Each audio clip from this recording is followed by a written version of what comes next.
Hello, everyone. My name is Ari Shuchman, and I'm honored to host today's webinar, where we're discussing financial planning for Canadians. Our presenter will be Baruch Lubinsky from Lubinsky Financial. Our presentation will be in a frontal presentation format. If you have any questions, please use the Q&A function of Zoom. We'll be answering questions as the webinar progresses and at the end of the presentation. The webinar will be recorded and uploaded to the Nefesh B'Nefesh website in a few days. It is my honor to turn the presentation over to Baruch. Thanks, Ari. I hope everyone can hear me well. It's really a pleasure to be able to do this a little different format than some of the other times that I've been able to speak for Nefesh B'Nefesh. Nefesh B'Nefesh has really been an incredible force out there for the last more than decade, really helping Olim. And the amount of information that's available and assistance that they provide is really unbelievable, and they really get a really big call out for everything that they're doing, especially in today's day and age with everything that's happening out there and around the world. So I hope that this seminar is going to give you a lot of basic information about the financial system and hopefully get you on your way in terms of putting together a financial plan towards making Aliyah. The first thing that I want everyone to just kind of get out of your head is any assumptions that you have about your financial system wherever you are right now, wherever you are in Canada. So put it aside and come up with a completely open mind, because coming to Israel really is it's a completely different system. So as Ari mentioned, so my name is Baruch Lubinsky, and I am a financial planner and an investment manager here in Israel. I made Aliyah with my wife. It's almost 27 years ago. We made Aliyah from Toronto. I'm originally from Winnipeg. And everything I've learned about finances as related to Israel is very different than how the Canadian system works. And so what we're going to go through here right now is a wide variety of different elements of the financial system and topics that you need to be aware of in order to help you with the process. Okay, if you think about, one second, let's see if I get this moving. There we go. If you think about the financial system and what's happened financially in Israel, Israel is nothing really short of a financial miracle.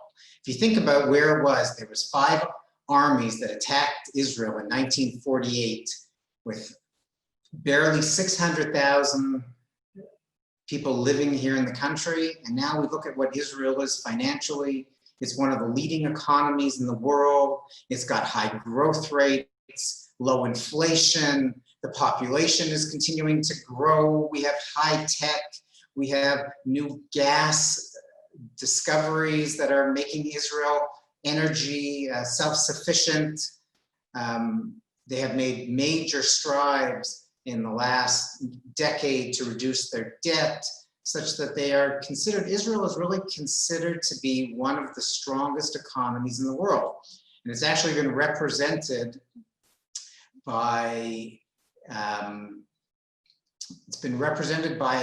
by the strength of the currency, by the rating agencies. You can see there, if you take a look here in a little bit, just in terms of what's happened with debt over the last decade, really Israel has done a very, very good job in controlling the economy and in reducing debt and creating a situation where, even though right now we are going through a difficult period of time here in Israel, like most countries are around the world economically, because of the effects of Corona, because of the major unemployment that it's caused, but Israel has come into it well prepared. And so, yes, the deficit is going to go up, but we're in a good situation relative, I think, not only from a health perspective, but also financially. Okay, when you're looking at putting a plan together, so one of the things that I recommend to all people who are coming to Israel is to be thinking about a budget. It doesn't mean you have to, go to the nth degree and plan out every shekel that you're going to be spending, but you need to have an idea of what your finances are going to look like when you make Aliyah. Am I going to be living in Tel Aviv? Am I going to be living in Jerusalem? What's my rent going to look like? Am I looking at buying a place?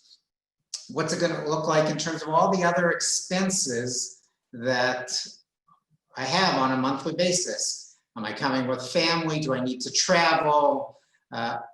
Putting together a budget that reflects your priorities is really important, because there are going to be a lot of unknowns. And the more information, the more knowledge that you have, it will only help you as you're going through the process. Okay, I'm going to put up here, this is one budget that, a proposed budget at least, that Nefesh B'Nefesh has on their website. It's an example. There's 4 different examples for retirees, for a family, for a couple, for singles. The presentation will be available so you can take a look at all the specific details a little later. The main thing is that you start thinking along the lines of what it's going to look like over here. What it's going to look like in terms of rent, in terms of food. Again, these are the major areas: utilities, communication, transportation. 3 of the areas that are very important for Olim to be thinking about are what's going to happen with housing. We're going to discuss that through the presentation. What's going to happen in terms of transportation? Are you going to be living close to home? Are you going to be working close to home? Are you going to be commuting that you need to allocate significant resources to that? And also regarding education, one of the major expenses that people find are different than when they come from their home country, in this case from Canada, is tuition expenses, especially if you're sending your children to a Jewish school or private school. So you could find that tuition expenses will be greatly reduced here. All the numbers that are here are quoted in shekels, except for down below, which are converted into, in this example, it's US dollars. Okay, I'm going to put up another example. Again, a few other examples. This is from my book that I wrote about finances in Israel, and it gives you also just an idea of the different expenses that you can anticipate here. There will be elements of your budget that will be more expensive here, and there will be elements that will be less expensive, but you need to go into the details to put together a budget that matches your circumstances, your situation. So even though these are all examples that should get you started, should get you thinking, you really have to take this and go down to the details for you, for your individual circumstances. How big a place are you going to be living in? What are the projected, municipal taxes that you can expect based on the size of your apartment? What's going to happen in terms of revenue? We're going to talk a little bit more about that as we go along as well, in terms of what you can expect with regards to salaries and income levels. But you need to actually go into the detail. That means you're going to talk to people, you're going to research. There's a tremendous amount of information online that you can get information about all these types of expenses now. These budgets are built what I would call like a standard monthly budget, where it's like you've been here for a while and there aren't the extraordinary expenses. So in addition to that, you also want to be thinking about how you're going to do things. What's the transition going to look like as well? Because it's not enough to just say, okay, well, my monthly budget is going to look like this. I'm going to spend 10,000 or 20,000 shekels a month. I need to also budget for the transition.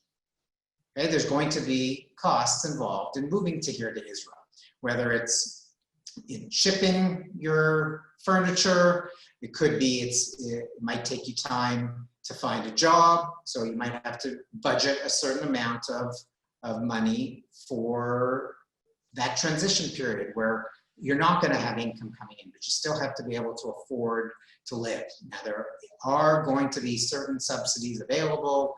There are there's money that is given by the Ministry of Immigration, but they are not generally enough money for you to be able to live off of. So you need to put your plan together that is going to look at how am I going to make it through this period of time? How am I going to get there? Again, you don't have to necessarily worry about the flight, but you have to worry about what happens when I arrive. Am I going to be working? Do I still have a job that's going to help me get through this period of time? Or do I need to look for a job? How much time is going to take me to find a job? I need to at least be thinking about these issues. And you need to have those emergency funds in place to help you through that transition. A general financial planner will tell you that you should have between 3 to 6 months of emergency funds on a day-to-day and normal circumstance. Here, when you're making Aliyah, when you're moving to a new country, when everything is going to be so topsy-turvy in a lot of ways while you're transitioning, so you need more money available than just that 3 to 6 months in most cases. Now, again, I'm generalizing, but you have to put that plan in place and personalize it for you. If you have a job and you're going to be able to keep your job, so then maybe you don't need as much for the emergency funds. If you don't have a job and you're going to be living off of your sal klita, the basket of money that you're going to be getting from the immigration department here, so then you might need to have more. What's your first year going to look like in terms of open, in terms of being able to maybe work part-time? You need to really drill down into this and make some assumptions. No, you're not going to have all the answers, but it should still not deter you from putting together a plan. Okay, another thing that has changed for a lot of people as well in the last couple of months, which people need to think about, is that you also might have had some assumptions about what type of apartment or home you wanted to rent or buy. You might need to do something a little differently than you thought. You might need to have a home office. You might need to have a bigger space than you thought. Okay? Higher unemployment is going to impact on how you're going to make that transition. Under a normal circumstance, okay, at the beginning of the year, unemployment in Israel was at an all-time low. About 4.3%, I believe it was at. Now we're looking at unemployment reaching into the teens. So you have to think about how that's going to impact on you. If you're coming in retirement, obviously that's not an issue. If you're coming here and you're expecting to be able to find a job quickly, so you might have to take a little bit more time to go through the process. And you might need to be a little bit more creative also in terms of the income generation side of things. Instead of having just a pure, 9-to-5 standard job, a lot of people in Israel get by doing multiple things, by having different streams of income they can combine in order to make things work in the long run, to make the ends meet. And I think in today's day and age and in our society in general, that it's a very good idea to be thinking about having multiple streams of income as well. Okay, let's talk a little bit about the renting versus the buying decision that people have when they make Aliyah. Okay, Israel has relatively expensive housing, especially if you would say according to most Canadian cities. Even Toronto and Montreal, some of the more, Vancouver, let's say, some of the more expensive real estate markets in Canada, I don't think that they are still at the same level that we see with real estate here. Real estate here has gone up consistently, going back decades, but there's a very reasonable, what I would call rent to buy ratio. That means that you can rent apartments, homes, whether it's apartments, standalone homes, for relatively inexpensive versus the value, versus what the actual cost would be to buy. And that means that for most Olim, renting makes sense when you're coming to Israel, when you're making Aliyah. Because you don't necessarily know where you want to live. You don't necessarily know how much you're going to be able to afford to pay for rent. Now, obviously, if you have a job and your budget is very stable, so then you'll be able to answer those questions. Many people can't answer those questions sufficiently, and therefore they choose to rent initially and decide only after being here for a period of time, getting to know the community, getting to know how things work out financially, getting to know how stable their own finances are. So then they can start looking into what can I afford and what do I buy, right? A lot of times I will encourage people to take a couple years to go through that process and then decide. Otherwise, what you'll do is there'll be a tendency to take what you're living in over there and just say, okay, what can I find in Israel that matches my lifestyle, the size of the house that I live in over there, and just convert that to, convert your life over there in Canada to here, in Israel. And you can't always do that. You can't always do that because it might not be appropriate, because there are different standards of living here, because what you were earning over there might not be what you're able to earn over here. So you need to take that time to really see how it's going to play itself out. This takes a little bit, shows you a little bit of what has happened in the housing market over the last couple decades. At the beginning of this century, it went down initially. People talk about that the Israeli market, the real estate market doesn't go down. Between 2000 and 2006, the market actually did go down, anywhere from 20 to 30%, depending on where people were living. In some communities that were really hit hard by some of the security issues, it went down even as much as like 30+%. But since about 2007, it has pretty much gone only in one direction, up. Much higher, much stronger growth in real estate prices over this period of time than we've seen since the establishment of the state. The average real estate growth has been about 3 to 4%, let's call it around 3.5% over that period of time. In the last 3 years, it's pretty much flattened out, maybe a very short, small growth, but it's pretty much flattened out. Although I must tell people that I have been hearing from different real estate agents and people that are working in real estate that there has been a tremendous amount of interest since the economy has opened up in the last month for people who are making Aliyah, and it has heated up again, I would say, a little bit. Of course, we have to kind of match, we have to balance that increased interest that we're going to see from people outside of the country, from Olim, with the fact that we also have a lot more unemployed in the country, and therefore the demand from your average everyday Israeli might also go down over this period of time, and we won't necessarily see real estate prices all of a sudden take off and go up very strongly like we had seen for about a decade. But it's something that you have to have your finger on the pulse when you're looking to come. But renting, again, is what I call the smart decision for most people.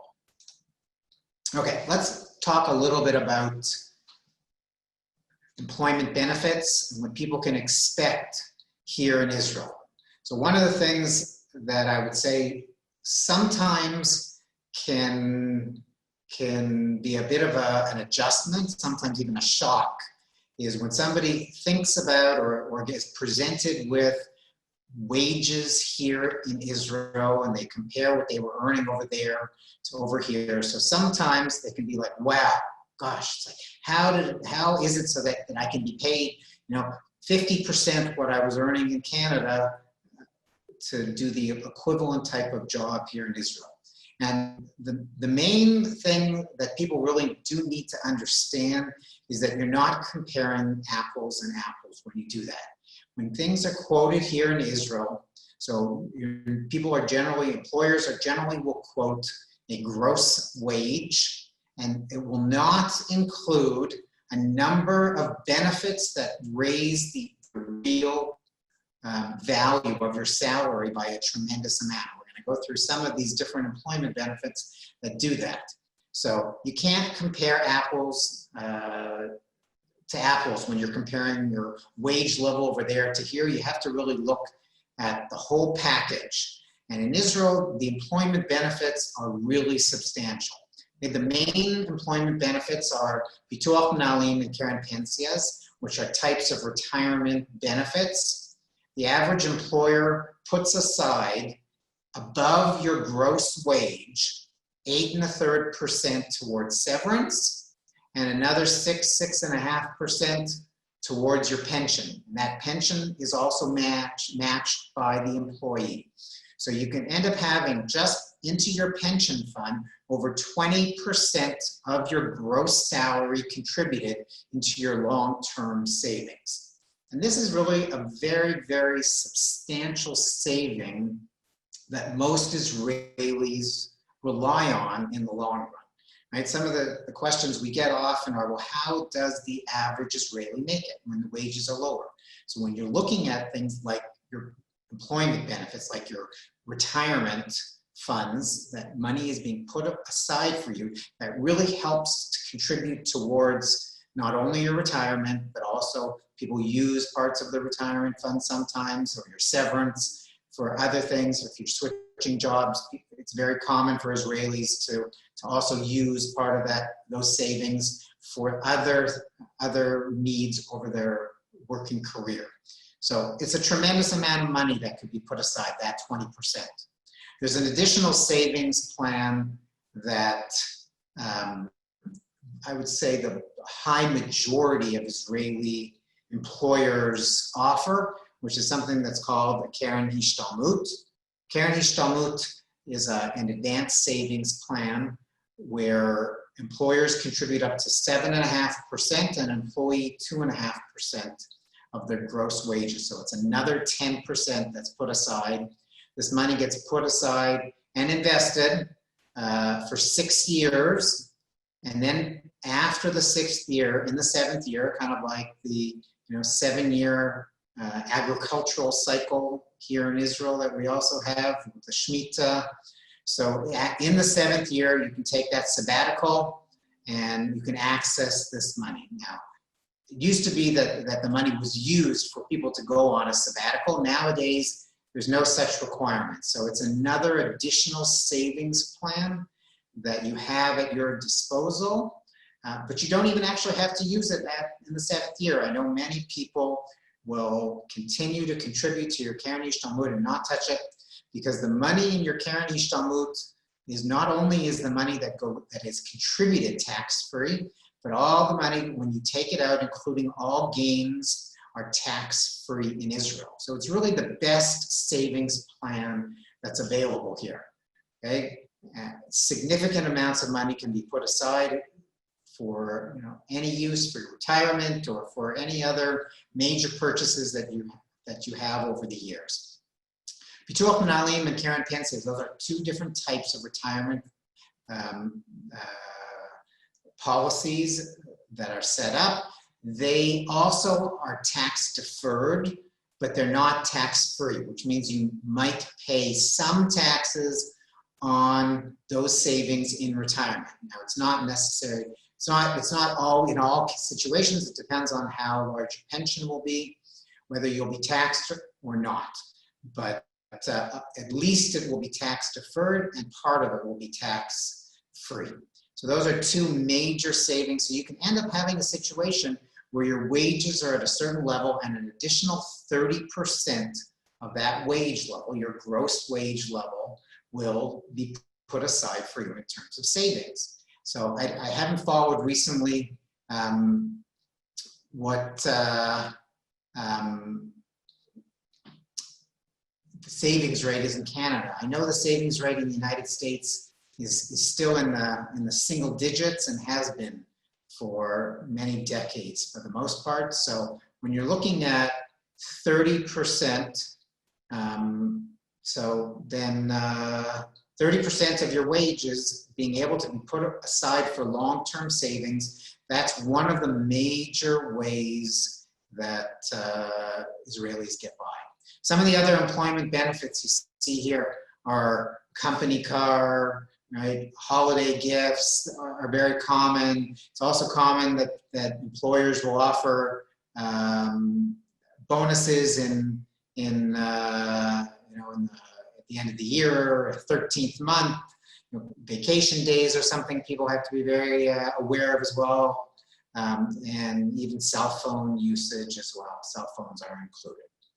Okay, let me go through a little bit about transitioning some of your assets to Israel. Israel happens to have a very developed financial market. The Tel Aviv Stock Exchange has a wide variety of stocks and bonds that are traded there. Israeli companies have a huge presence on NASDAQ. It's a very, very promising investment environment here. We'll get to some of the statistics as well in a second. And then, of course, there's real estate, as we mentioned, in terms of the growth. And then high-tech and biotech startups. The Israeli startup marketplace has grown tremendously over the last couple decades, and it is a great place to invest as well. Although high-tech tends to be more for qualified investors who have more money available to be able to get into the high-tech scene. When people are thinking about making Aliyah, when you're actually here, one of the more common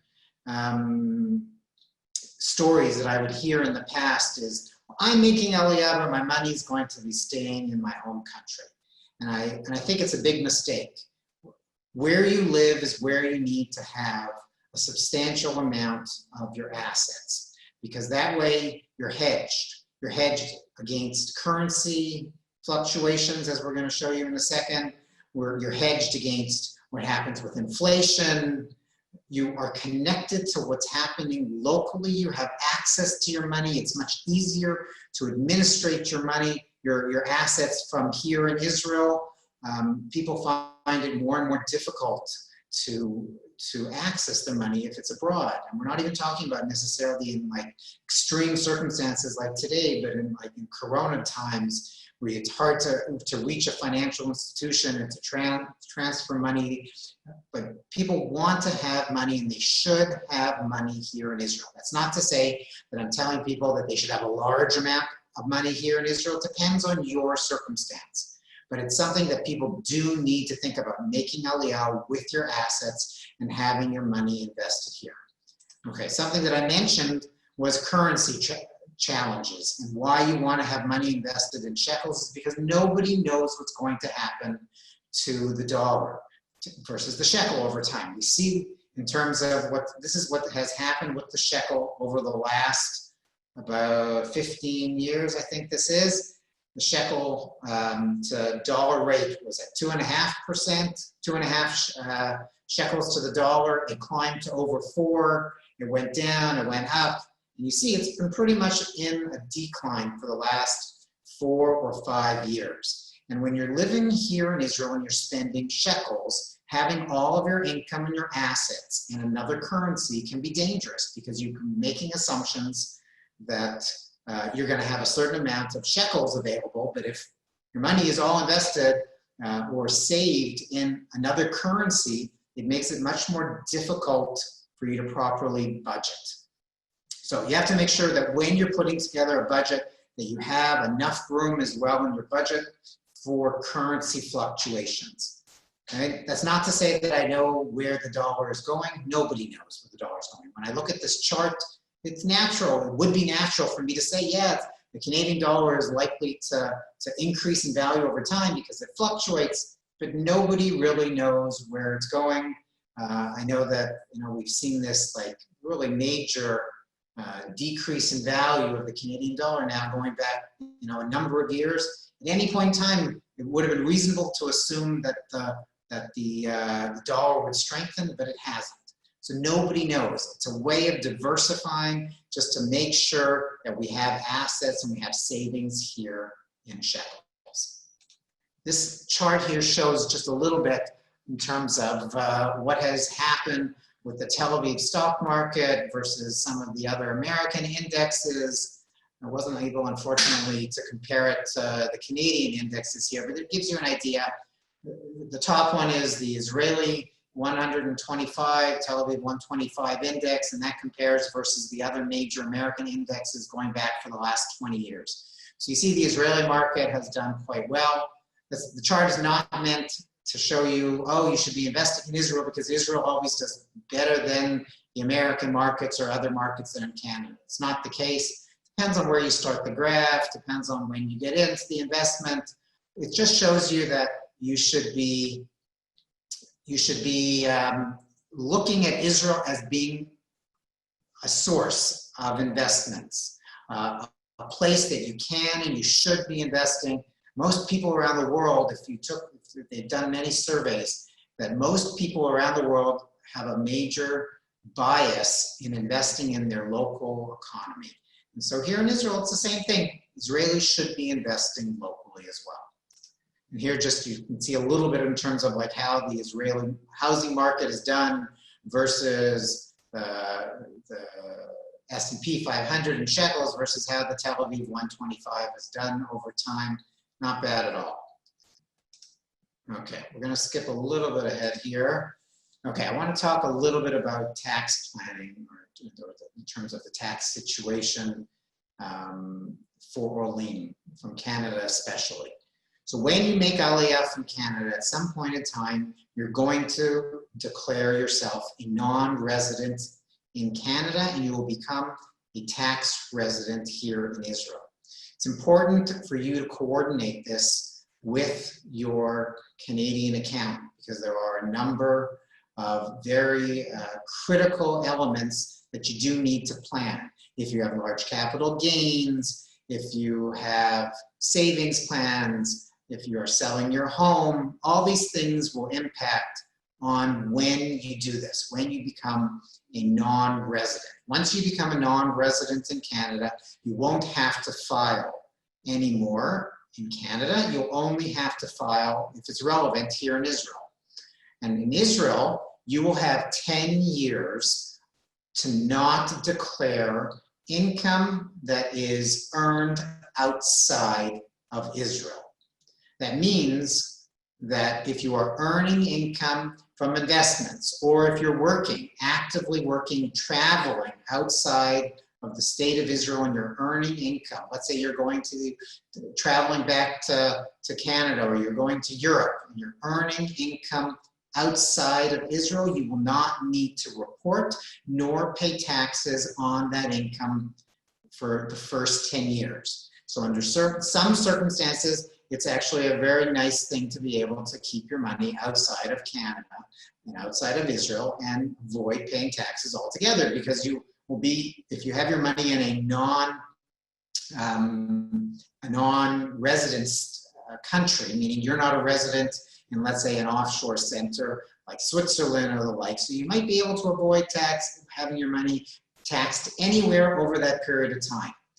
It's not so simple, but it's something you need to think about, which is where your money is going to be and what the tax implications are over that period of time. There may be situations where you can keep your money in Canada, although it's not so simple as a non-resident for you to keep all of your accounts in Canada. Some of the accounts, like your retirement savings accounts, you should be able to keep in Canada, but it'll become a little bit more difficult for you to manage those accounts while you're here in Israel.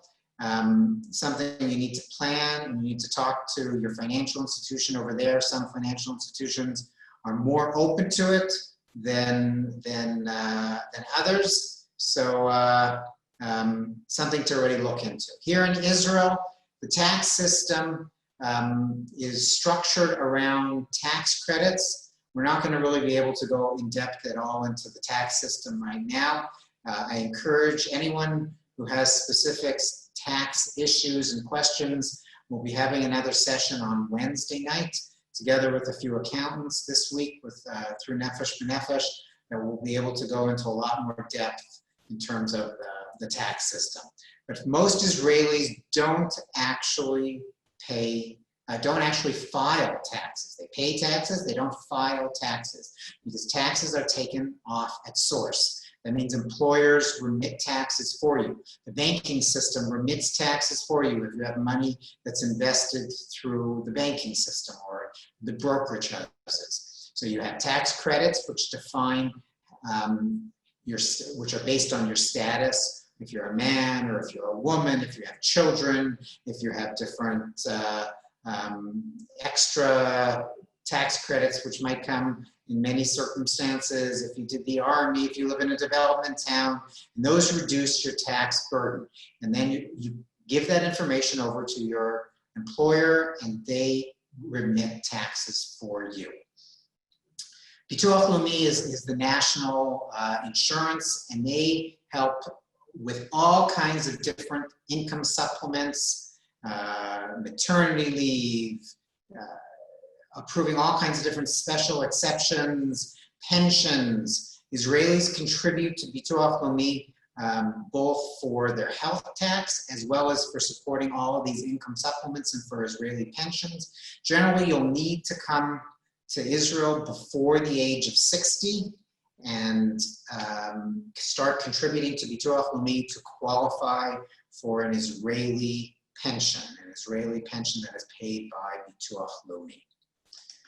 Okay, let's talk a little bit about some of the critical elements that we need to be thinking about in terms of if you're retiring in Israel.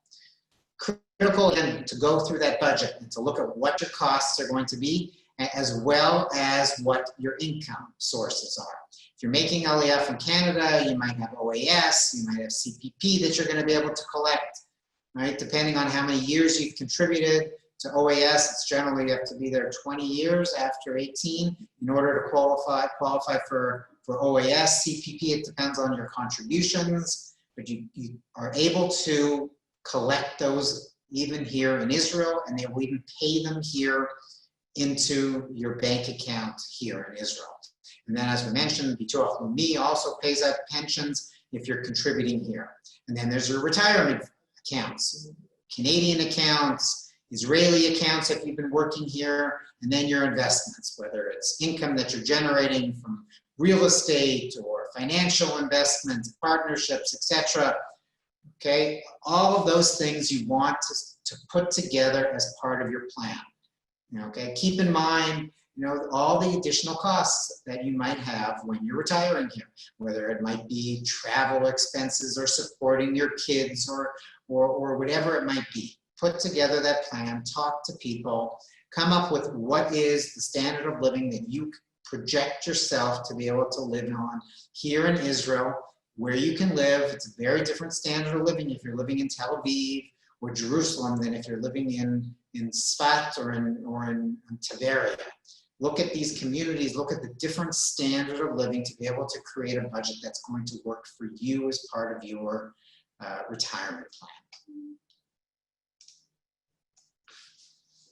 Okay, another element of your financial plan that you should be thinking about before making Aliyah is your insurance. Most people come with certain amounts of insurance, whether it's life, disability, etc. Now, those policies may or may not be valid here in Israel. You need to clarify with your insurance agents and get it in writing if you are going to keep those policies. But you obviously also have to make sure that you can afford them. So you have to build them into your budget. The Israeli insurance market is very different than the Canadian and the American market. It's much more term insurance, term life insurance based. It's really, again, like I mentioned at the beginning, it's really a very, very different system.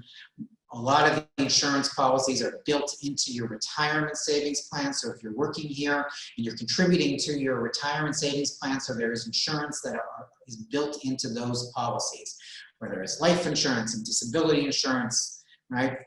Prices generally will go up over time. It's much more difficult to find policies where you can lock in the rates for longer periods. So look at your policy, make sure you understand what your policies look like when you're making Aliyah, and then you can make that decision whether or not to keep them or to look at new insurance here in Israel. Okay, I want to just finish off and then we're going to go to some of the questions. So I want to give over some general tips that are very important for you as you're making the transition. So Israel is not Canada. In case you haven't been here, or it'll be a new reality when you actually come and integrate your finances here. Israel is a really, it's the Middle East. And one of the things that you will need to understand is, or need to perfect, is how to negotiate. Negotiation is a basic part of the Israeli culture. Now, we do it in Canada too, but I would say that here in Israel, I'll give over something that might sound a little extreme, but everything in Israel is negotiable. And when I say that, I really mean it. You can walk into a supermarket and start negotiating with the clerk behind, the meat department. Obviously, when you're making large purchases like buying apartments and cars, you can negotiate. But most things, you walk into any store and it has a price tag on it, it doesn't matter. You can still negotiate. You're part of the Middle East here. And you have to be aware if you're not negotiating, so then you're leaving some money on the table. People expect you to negotiate. Okay, what do I mean by finding a guardian angel? I mean somebody else who's gone ahead of you, who has that information, whether it's friends, advisors, whether it's like from social media, online. There's a tremendous amount of information that you can get, and by talking to people, by accessing that information, all those people who have gone ahead of you can really save you a lot of sorrow while you're trying to integrate into the system here. Make sure you're educating yourself. There's a lot of OLED discounts and benefits. You have to make sure that you're checking out the Nefesh B'Nefesh website, which has all those benefits updated there. But remember, you have to realize, again, it's a different system. Come with that in mind, and you'll be able to function a lot more effectively here. Okay, as I mentioned, in terms of, as I've been talking about, tracking your income and your expenses. You don't only want to create a budget and then just have an idea, but you need to track your income versus your expenses. Especially what I find within the first couple years, it's really important because there's going to be a lot of money that's going to be flowing through your hands, and you want to be able to distinguish between those types of expenses that are fixed, that are ongoing, and those type of expenses which are one-time expenses, and there are going to be things that you're going to pay for, and you need to know that those are separate. Those were one-time expenses, but they're not part of your monthly budget. The only way you can do that is if you track your income and your expenses. It'll give you more information to be able to make better decisions. And as you're becoming an international citizen, as you're living over here, but you're going to have connections over there in Canada, you need to keep lists of all of your accounts, all of your policies, your bank accounts, your insurance policies, any other financial details. Please keep lists and make sure that your loved ones have copies of these policies, because too many people lose assets just because they don't have it organized and they don't have it available for their next of kin. Please take the time, make a list, and keep that information. And if you focus on a lot of these small details, in the big picture, they can make a really, really, really big difference.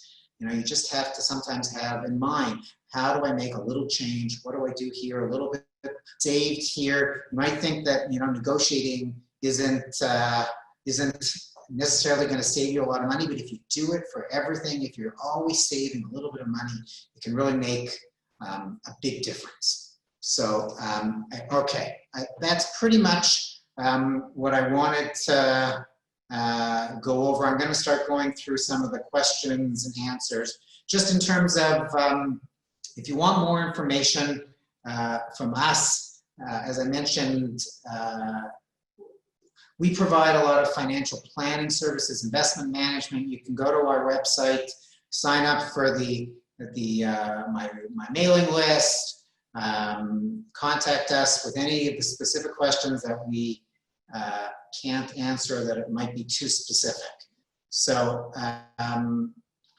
okay, so I have a question here about different tax authorities and how is that handled. So if we're talking Canada and Israel, so once you become a non-resident, you won't necessarily need to pay taxes in Canada unless you have your assets there. If your assets are in Canada, so then you will have withholding tax taken off as a non-resident in Canada. But besides that, wherever your assets are around the world, you only need to answer here to Israel. So again, during the first 10 years, you won't have to pay taxes on assets that are outside of Israel, but assets here in Israel, you will have to pay taxes on, but there's an Israeli-Canada tax treaty that prevents double taxation. So I hope that was, that covers that. As a retiree. Okay, so we went through a lot of this, I believe, in terms of the tax system and in terms of buying a place versus renting. As I mentioned, renting is generally preferred initially, although in the long run you might want to buy, but you have to make sure that it's obviously something you can afford, and depending on where you are looking to buy, there can be substantial differences in prices between communities and between cities here in Israel. Okay, the minimum down payment for a home is in the 20 to 30% range. Most mortgage banks will not give more than 70%, but it's really income based. So if you have a lot of money that you're earning on a monthly basis and you can prove your income sources, so you'll be able to take out even more than 70%. Generally, you know, it won't go more than 80%, but you have to be able to show income to be able to pay your mortgage. It's not enough to have assets that you say, oh, well, I have this in the savings account and I have money over here. Israeli banks want to see income. Once you have income, they will then consider giving you a mortgage. How are you claiming Canadian retirement benefits in Israel? So you can do that online through the relevant Canadian sites. That shouldn't be any kind of a problem at all. If you're already 65 and you're making Aliyah, in fact, it's even after 60. So you cannot qualify under most circumstances for an Israeli pension. But don't get too disappointed, because the Israeli pensions are not the highest, I would say. The basic pension starts off at 1,500 shekels a month for somebody who's contributed to at least 10 years, and then it goes up. There's a bonus payment of 2% for every year above 10 that you contributed to Bituach Leumi. So, but there's no way to contribute and qualify for a pension if you come already retired.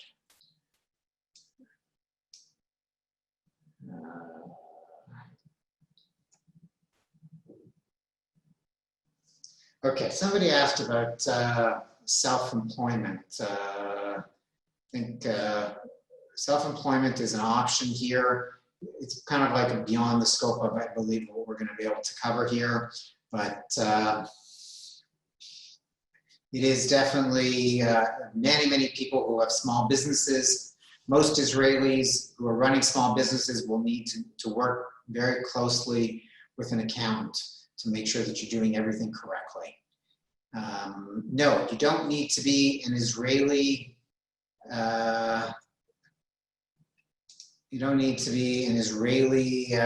citizen to invest in the Tel Aviv Stock Exchange, although you might have a little bit more difficulty opening up as a non-resident an account through the banking system. If you want to invest in the Tel Aviv stock market as a non-resident, you need to do that through the brokerage system.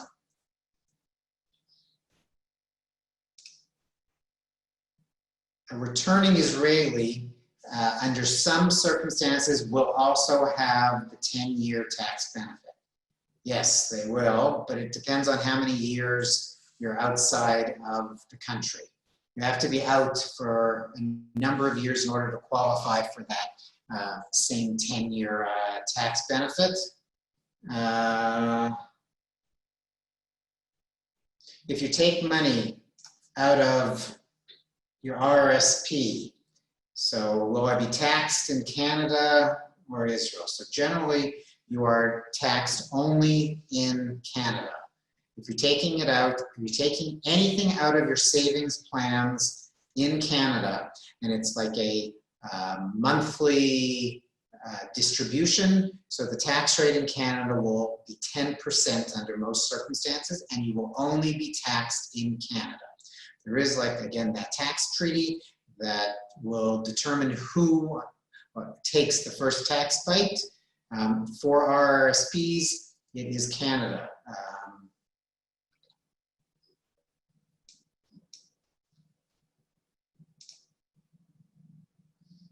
Let's see. Somebody asked here about the threat to changing this 10-year tax holiday. So I'm not a prophet. I don't know. There has been discussion about changing it. I know the Israeli Tax Authority doesn't like it. They don't like especially the fact that during those 10 years, it's not only that you don't pay taxes, but you actually don't have to declare your income nor your assets outside of the country. And I think that bothers them more than anything else, because people feel like you can just completely avoid having anything to do with the Israeli tax system.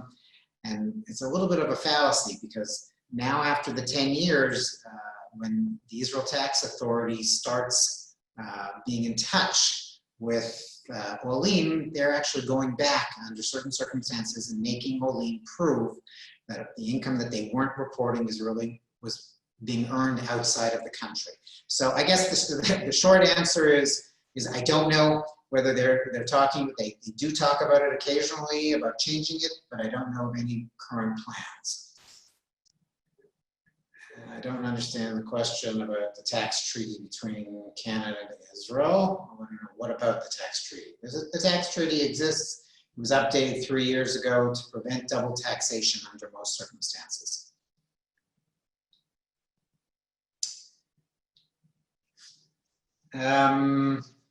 When you're taking money out of your RRSP, so it does make sense to RIF it under many circumstances, but you need to really coordinate that with your accountant.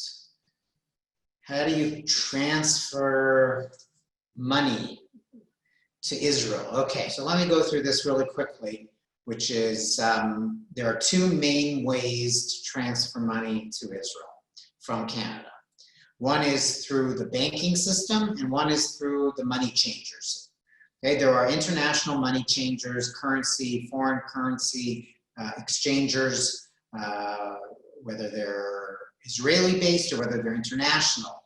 They simplify the process, and you have to make a third-party transfer generally to their account, and then they will convert the money and deposit it into your Israeli account. Obviously, you can only do this once you have an Israeli account set up. Okay? The major advantages that these money changers have is that they're generally much less bureaucratic. It's easier to do. You make one transfer, and then the money comes into your account. That's it. One fee for everything, and they're generally cheaper than the banking system. So it'll cost, under most circumstances, between 0.5% to 1%. It can be a little bit more, but that's generally the range when you're transferring significant sums of money. When you transfer money through the banking system, that means directly from your bank in Canada to your bank account here in Israel, So it'll cost you more. You'll have to pay more bank fees. There'll be generally a fee in Canada. There'll be a fee here in Israel to accept the money. Then there will be different exchange fees. Generally, it will come out more expensive, between 1% to 2% under most circumstances. But the major advantage you have is that you're transferring the money directly from your account to your account. And you have less business risk that the company that you're working with is going to go bankrupt. And I happen to know of at least of 2 circumstances, of 2 exchange companies, that foreign currency exchange companies over the years here in Israel who have gone bankrupt. And people have lost money. Now, the risk might be very, very, very small because people are transferring money using these companies every day by the hundreds and thousands. So the risk is very small, but it still nevertheless exists. The safest way is to transfer money directly from your account over there to your account over here in Israel. Is there a benchmark by how you should try to negotiate prices? So there are, I don't know, if I'm understanding the question correctly, it's really not based on a benchmark because it depends greatly where you're buying and the size and location. You can get an idea in terms of what's happening with real estate. There are some sites out there that that will give you information about what's happening in general in the real estate market. Sites like Mudlan, all right.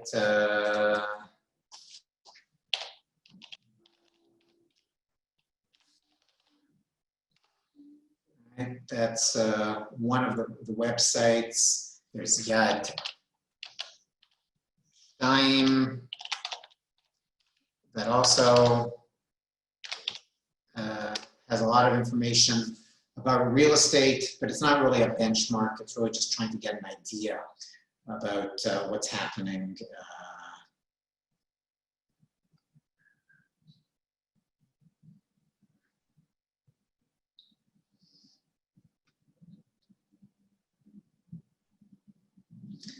Okay, so somebody asked about real estate income in Canada. So again, you're going to have to coordinate that with your accountant, and it's something you do want to coordinate because when you leave Canada, when you become a non-resident, so there's going to be an exit tax. And under certain circumstances, you can avoid paying a large part of that exit tax.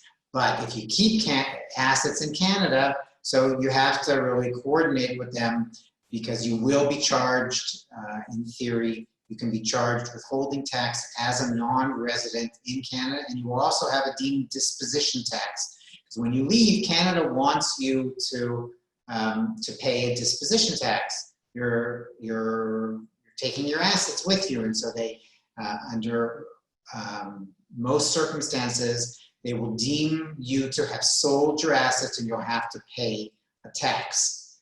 If you're holding real estate, you're going to want to try and coordinate that to make sure that you're using capital gains exemptions in Canada and make sure that you're reducing your tax rate as much as possible.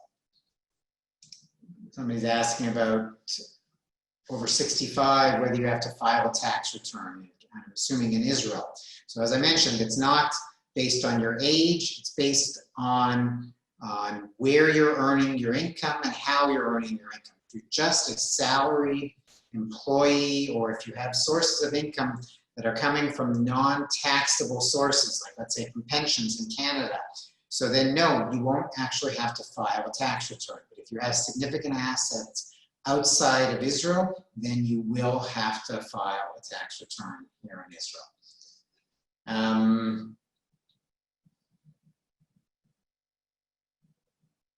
No, there are no rental ceiling limits here with regards to rent. It really is an open market. They've talked about trying to cap rental increases, but no, it's a free market and it is not illegal at all.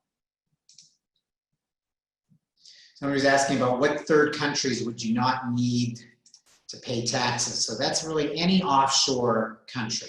Offshore countries are countries that do not pay, you do not pay as a non-resident taxes there. So Switzerland is probably the most famous offshore country, but there are probably dozens, although the entire offshore world has changed in the last decade or two. It used to be a place where there was a lot of black money, a lot of gray money that people had earned and not necessarily paid taxes on, and therefore it has become a lot less popular.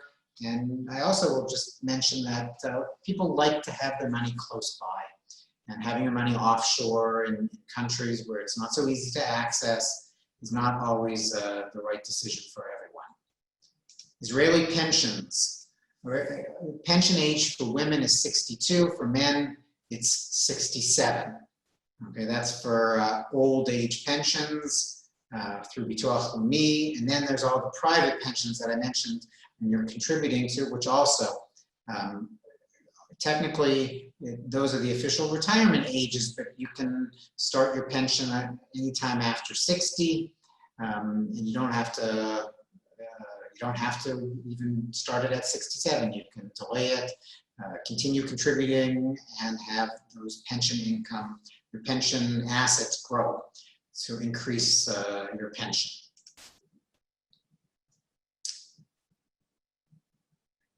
So as I mentioned, with regards to retiring here and all the currency fluctuations, is that you need to make sure that you have enough room in your budget to take into account those currency fluctuations. Because even though right now we're at a 2.5 or 2.55 shekel to the Canadian dollar, nobody really knows where the currencies are going.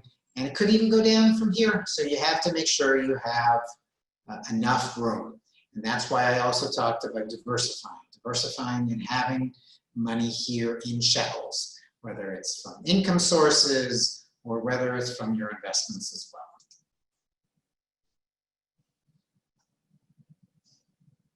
So as I mentioned, if you come at 60, you can't qualify. I believe you have to come before 60. If you come right at 60, you might be able to if you're at work for a number of years.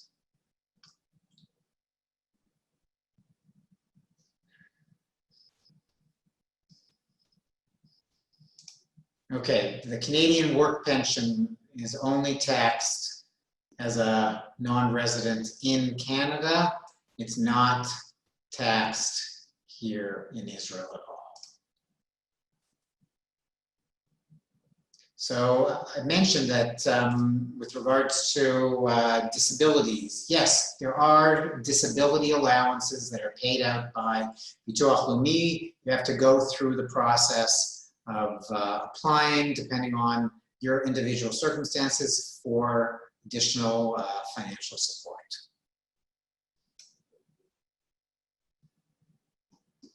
Okay, I think we're going to have to wrap it up. Just somebody asked, if you don't have an account in Israel, how do you transfer money? So you can bring in a certain amount of money in cash to be able to live off of. And then once you get here in Israel, you have to open up a bank account, and then you have to worry about getting the money transferred. So you have to make sure that your financial institution in Canada is going to make sure that they will allow you to transfer money overseas, even though you are overseas. So just before we wrap up, I'm gonna do a little quick plug for, this is the copy of a book that I put out a number of years ago now. It's called A Financial Guide to Aliyah and Life in Israel. And it covers all the topics we talked about, and you can find it on my website. Please take into account today with the shipping. It's taking a little more time because of what's happening with Corona, but it's available and there's a lot of information there. And it's just one of many sources of information out there. Take advantage, take the time. I think that it's a different financial system. It's not right or wrong. You just have to adjust your expectations And just like you're coming to Israel for all the right reasons, you're coming here to be together with the Jewish nation. You'll find, I believe, that if you have your mind open and the right perspective, that you can be successful here in Israel. It's really changed dramatically in the last number of decades. People can be incredibly successful here, and I wish everyone all the success with your upcoming Aliyah. Thank you, Baruch, for that insightful webinar. Thank you, everyone, for joining us. Have a wonderful Sunday.